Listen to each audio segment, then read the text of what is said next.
2021 সাফের পর আবার মুখোমুখি হতে যাচ্ছে ভারত ও বাংলাদেশ। আগামী 25শে মার্চ এশিয়ান কাপ বাছাইয়ের ম্যাচে আবার দেখা যাবে দক্ষিণ এশিয়ার দুই চিরপ্রতিদ্বন্দ্বীদের। এশিয়ান কাপ বাছাইয়ের ম্যাচকে সামনে রেখে 2 সপ্তাহের কন্ডিশনিং ক্যাম্প শেষে দেশে ফিরেছে বাংলাদেশ ফুটবল দল। মঙ্গলবার সকালে দেশে ফেরে কাবেরার শিষ্যরা। ভারতের শিলংয়ে ঠান্ডা কন্ডিশনিংয়ের সাথে মানিয়ে নিতে সৌদি আরবে ক্যাম্প করতে যায় বাংলাদেশ। সেখানে অনুশীলনে ব্যস্ত সময় পার করে। এছাড়াও সৌদি স্থানীয় দলগুলোর বিপক্ষে প্র্যাকটিস ম্যাচও খেলে লাল সবুজের দলটি। দেশে ফিরে বাংলাদেশ হেড কোচ হাভিয়ার কাবেরার জানিয়েছে প্রস্তুতি বেশ ভালো হয়েছে।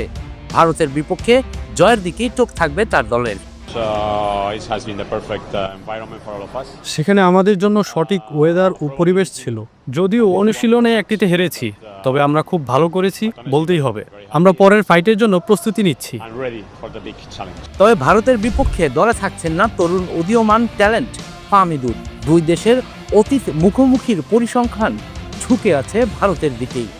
এই প্রজন্মের অনেকেই ভারতের বিপক্ষে বাংলাদেশের জয় দেখেনি। 1999 সালে নেপালের কাঠমান্ডুতে সাফ গেমসে বাংলাদেশ সর্বশেষ সরাসরি হারিয়েছিল ভারতকে। ফাহমিদুল মেধাবী একজন খেলোয়াড়, সে এক সপ্তাহ ধরে সাথে আছে, তবে তাকে আরও পরিপক্ক হতে হবে। আপাতত ভারতের বিপক্ষে সে থাকছে না। ভারত অনেক শক্তিশালী দল। এই ম্যাচটি আমাদের জন্য কঠিনই হবে। আমরা নিজেদের সেরাটা দেওয়ার চেষ্টা করব। আমরা 50-50 ম্যাচ প্রত্যাশা করতে পারি। 12 দিন সৌদিতে উন্নত মানের সুযোগ সুবিধার মধ্যে অনুশীলন করেছি।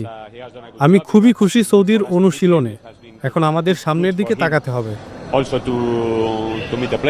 এই ম্যাচে অন্যরকম আবহাওয়া এনে দিয়েছে ইংলিশ লিগের ফুটবলার হামজা চৌধুরীর অন্তর্ভুক্তি। দেশের ফুটবল আমোদীরা রোমাঞ্চকর মুডে আছে হামজার আগমনে।